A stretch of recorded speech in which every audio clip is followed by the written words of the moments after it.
تو یہ جو ایک بنو امیہ کا بندر احسن باکسر نامی ایک شخص ناصبی بریلوی، اس نے اہل سنت اور اہل تشیع دونوں کے ہاں جو ایک کامن پرسنالٹی ہیں، ہم انہیں 12واں خلیفہ کہتے ہیں اس امت میں، آخری مجدد، اور اہل تشیع انہیں 12واں امام کہتے ہیں۔ دونوں اعتبار سے رسپیکٹیبل پرسنالٹی سیدنا امام محمد بن عبداللہ المہدی رضی اللہ تعالیٰ عنہ علیہ السلام کی شان میں اس نے گستاخی کی ہے، بلکہ گستاخی کا لفظ پہلی بار اگر 100% اپلائی ہوتا ہے نا تو اس کی اس خباثت کے اوپر ہے کہ اس نے ننگی گالیاں دی ہیں۔ وہ اتنی بازاری لینگویج ہے کہ اگر آپ کسی دنیا دار شخص کو بھی سنائیں تو وہ کہے گا یار اس لیول پہ اتر کے بھی کوئی شخص اتنی بڑی ہستی جو اہل البیت سے ہیں انہیں گالیاں نکال سکتا ہے، اتنی ننگی گالیاں جو انسان کے تصور میں بھی نہیں کبھی آتی۔ سب سے پہلے تو اب امتحان ہے ان مولویوں کے اوپر جو گلے پھاڑ پھاڑ کر، چاہے وہ وہابیوں میں سے ہوں دو بھائی، چاہے وہ بریلویوں میں سے ہوں، خواہ وہ دیوبندیوں میں سے ہوں، جو اپنے آپ کو عظمت صحابہ اور اہل بیت کا چیمپئن سمجھتے ہیں، ان میں سے کسی کا آپ نے کوئی بیان سنا ہے کہ جو اتنی بڑی گستاخی کہ جس میں امام مہدی علیہ السلام کو مخاطب کر کے ننگی گالیاں دی ہیں ایک ناسبی بریلوی مجہول الحال بندر نے، کہ وہ اسے کنڈیم کریں؟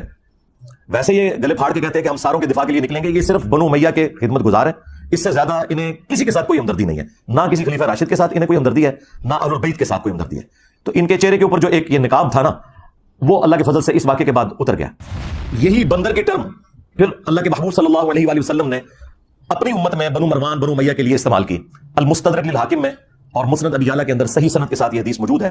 سیدنا ابو ہریرہ رضی اللہ تعالیٰ عنہ کہتے ہیں کہ رسول اللہ صلی اللہ علیہ وآلہ وسلم نے اپنی وفات سے چند دن پہلے ایک خواب دیکھا۔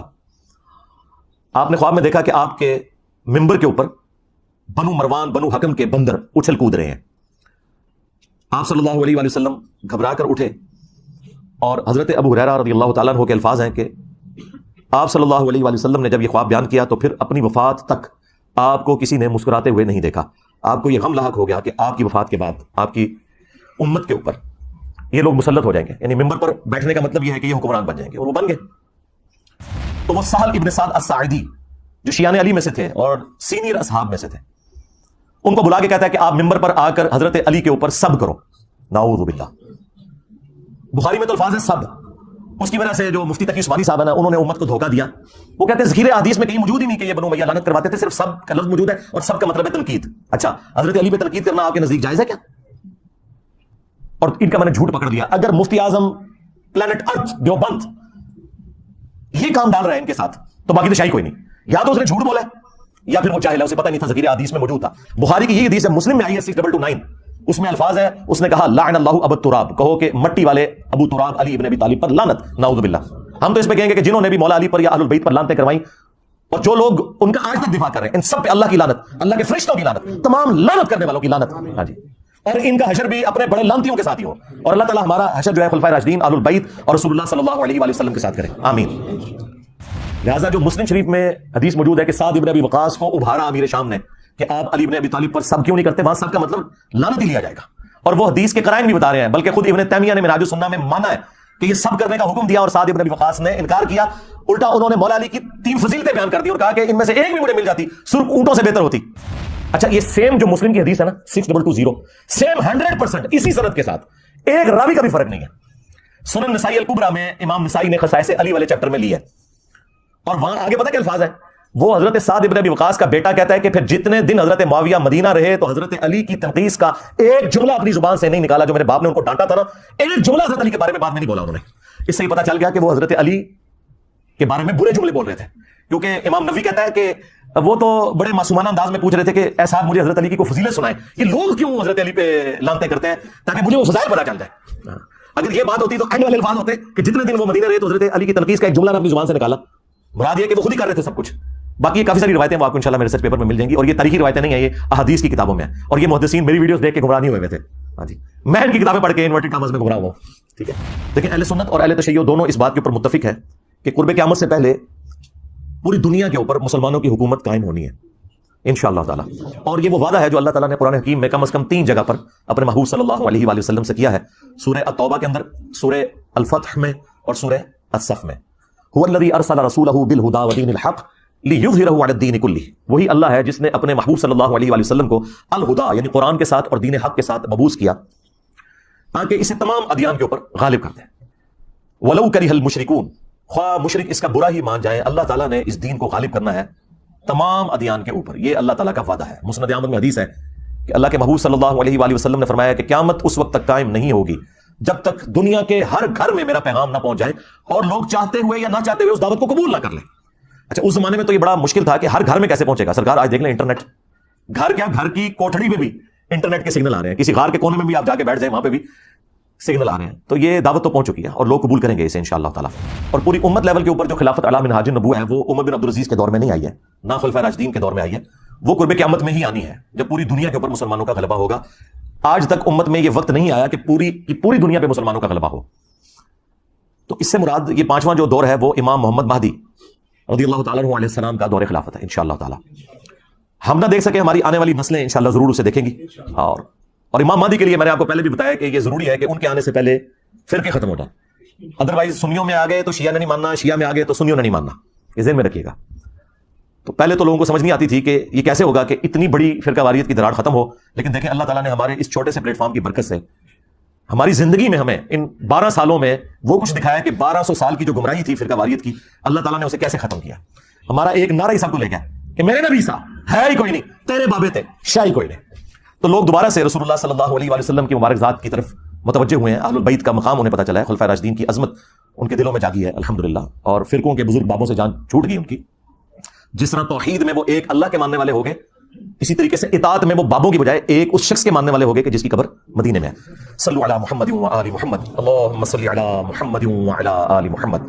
اللہ تعالیٰ کا یہ وعدہ ہے کہ جو لوگ ایمان لائیں گے اور نیک اعمال کریں گے اللہ تعالیٰ انہیں ضرور بالضرور دنیا میں خلافت دے گا, حکومت دے گا. یہ جو آیت ہے نا سورہ نور کی آیت نمبر 55, اس کے کانٹیکسٹ میں حافظ ابن کثیر نے یہ پوری بحث کی ہے اور 12 خلیفوں والی حدیث بخاری مسلم کی نقل کر کے انہوں نے کہا کہ اس حدیث سے کوئی یہ مطلب نہ لے کہ یہ حضور کے فوراً بعد شروع ہو جائیں گے. انہوں نے کہا فوراً بعد جو ہے وہ 4 ہی ہیں, ابو بکر, عمر, عثمان اور علی, اور حسن ابن علی کے 6 مہینے بھی حضرت علی کی خلافت کے دور میں ہی آتے ہیں. اور پھر وقتاً فوقتاً خلیفہ آئیں گے جس طرح عمر بن عبدالعزیز آئے, اور آخری خلیفہ ہوں گے امام محمد مہدی. کہ جب رومنز اور پرشینز کے خلاف جنگ جاری تھی حضرت عمر کے دور میں اور سیدنا عمر نے یہ ارادہ کیا کہ میں خود ان جنگوں میں شریک ہوں, تو حضرت علی نے انہیں ان جنگوں میں شریک ہونے سے روکا اور کہا کہ اگر آپ شہید ہو گئے تو پھر پیچھے سے یہ سارے کا سارا معاملہ تتر بتر ہو جائے گا. آپ پیچھے رہیں, اگر مسلمانوں کو قادسیہ یا یرموک میں شکست کا سامنا بھی کرنا پڑا تو ہم دوبارہ سے فوج تیار کر کے اور اپنے مسلمان بھائیوں کی نصرت کے لیے پیچھے سے بھجوا دیں گے. لیکن اگر آپ شہید ہو گئے تو پیچھے پھر عرب کے لوگ جو ہیں منتشر ہو جائیں گے. یہ پورے کا پورا خطبہ شیعہ کے ہاں نہج البلاغہ میں 2 جگہ یہ خطبات موجود ہیں. ان میں ایک خطبے میں یہ الفاظ ہیں کہ اللہ کا یہ وعدہ ہے کہ اللہ تعالیٰ نے اہل ایمان کو زمین میں خلافت دینی ہے. یعنی یہ سورہ نور آیت نمبر 55 کی طرف مولا علی کا اشارہ تھا کہ جو خلفائے راشدین کو اللہ تعالیٰ غلبہ دے رہا ہے یہ اسی خلافت کا حصہ ہے جو اللہ تعالیٰ نے قرآن میں وعدہ فرمایا. تو یہ بہت بڑی دلیل ہے اس حوالے سے کہ مولا علی علیہ السلام خلفائے راشدین کی حکومت کو اللہ تعالیٰ کی طرف سے انعام سمجھا کرتے تھے الحمدللہ. اور پھر یہ 12 احادیث ان لوگوں کے لیے بھی لمحہ فکریاں ہیں جنہوں نے اس امت میں تقلید کے نام کے اوپر ایک فتنہ کھڑا کیا اور انہوں نے یہ کہا کہ 4 اماموں میں سے ایک امام کی تقلید ضروری ہے, ادروائز آپ گمراہ ہو جائیں گے. تو میرا یہ معصومانہ سوال ہے کہ جس امام نے قرب قیامت میں آنا تھا یعنی امام محمد مہدی رضی اللہ تعالیٰ عنہ علیہ السلام, ان کے بارے میں تو درجنوں حدیث موجود ہیں, اور تمہارے بنائے ہوئے امام جنہوں نے ریٹائر نہیں ہونا, لیکن ریٹائر نہیں ہو رہے نا, وہ کہہ رہے ہیں آج بھی تقلید انہیں کی کرنی ہے. حالانکہ آج 80% مسائل جو ہے نا وہ جدید ہیں جن کا امام حنیفہ, امام شافعی, امام احمد بن حنبل, امام مالک کو پتہ ہی نہیں ہے کہ اس میں دنیا میں کیا مسائل ہیں. ان میں ان اماموں کی توہین نہیں کر رہا, ان کے نام پہ جو فرقے کھڑے ہوئے ہیں نا ان کو ٹارگٹ کر رہا ہوں. اگر ہم آج عیسیٰ ابن مریم کے حوالے سے کرسچنس کو جھنجھوڑتے ہیں تو اس کا مطلب یہ نہیں کہ ہم عیسیٰ ابن مریم کی توہین کر رہے ہیں. تو جن اماموں نے ریٹائر ہی نہیں ہونا بقول ان کے بارے میں کوئی حدیث ہے, اور جس نے قرب قیامت میں آنا تھا ان کے بارے میں تو حدیث موجود ہے. اس کا مطلب ہے کہ یہ انہوں نے خود جعلی عقیدہ تقلید کر گھڑے. ہاں آپ امام اگر ایکسپرٹس کے طور پر کہیں تو سرکار وہ تو جتنے بھی امت میں بڑے بڑے علماء جنہوں نے اس امت کو کنٹریبیوٹ کیا ہے وہ سارے ہمارے امام ہیں, چاہے وہ امام بخاری ہوں, امام مسلم ہوں, باقی محدثین ہوں, فقہا ہوں, امام حنیفہ, امام شافعی, احمد بن حنبل, امام مالک رحمہ اللہ اجمعین, یہ سب کے سب ہمارے امام ہیں. پہلی حدیث بخاری اور مسلم دونوں میں موجود ہے. رسول اللہ صلی اللہ علیہ وآلہ وسلم نے فرمایا تمہاری اس وقت کیا شان ہوگی جب عیسیٰ ابن مریم تم میں اتریں گے یعنی قرب قیامت میں, وَإِمَامُكُم مِّنكُم, اور تمہارا امام تم میں سے ہوگا. یعنی امام جو ہے یہ امت ہوگی, اور عیسیٰ ابن مریم جو کہ اولو العزم پیغمبر ہیں, 5 پیغمبروں میں سے محمد رسول اللہ صلی اللہ علیہ وآلہ وسلم, ابراہیم خلیل اللہ, موسیٰ کلیم اللہ, نوح نجی اللہ اور عیسیٰ روح اللہ, ان 5 اولو العزم پیغمبر جو سورۃ الاحزاب اور سورہ عاشورہ میں آئے ان میں سے ایک اولو العزم پیغمبر مقتدی ہوگا اور امام, وَإِمَامُكُم مِّنكُم, تمہارا امام تم میں سے ہوگا. یہ حدیث بخاری میں بھی ہے اور مسلم میں. 8ویں حدیث جو ہے وہ مسلم شریف میں بھی کچھ حصہ اس کا موجود ہے, کچھ سنن ابی داؤد کے اندر ہے کہ نبی اسلام نے فرمایا کہ جب مہدی ظاہر ہوگا تو وہ بیت اللہ میں پناہ لے گا اور اسے قتل کرنے کے لیے ایک گروہ روانہ ہوگا شام سے, اور مقام بیدا پر اللہ تعالیٰ اس گروہ کو زمین میں دھسا دے گا. یہ ایک اللہ تعالیٰ کی طرف سے ایک غیبی خبر ہوگی پوری امت کے لیے کہ یہ اللہ تعالیٰ کی اسپیشل پروٹیکشن ہے مہدی کے ساتھ. تو وہ لشکر زمین میں جب دھسایا جائے گا یہ اس بات کا ثبوت ہوگا. جو لوگ پوچھتے ہیں کہ جی ابھی تک 500 مہدی تو قتل ہو چکے ہیں امت میں, تو اوریجنل بھی کہیں قتل نہ ہو جائے. نہیں سرکار, اوریجنل نہیں قتل ہوگا. اوریجنل کو جب قتل کرنے کی کوشش کریں گے تو وہ لشکر ہی زمین میں دھسا دیا جائے گا. یہ اللہ تعالیٰ کی طرف سے اسپیشل پروٹیکشن ہوگی کہ مہدی کو کوئی نقصان نہیں پہنچے گا. السلام علیکم ورحمۃ اللہ. لا حول ولا قوة الا باللہ. حسبنا اللہ ونعم الوکیل.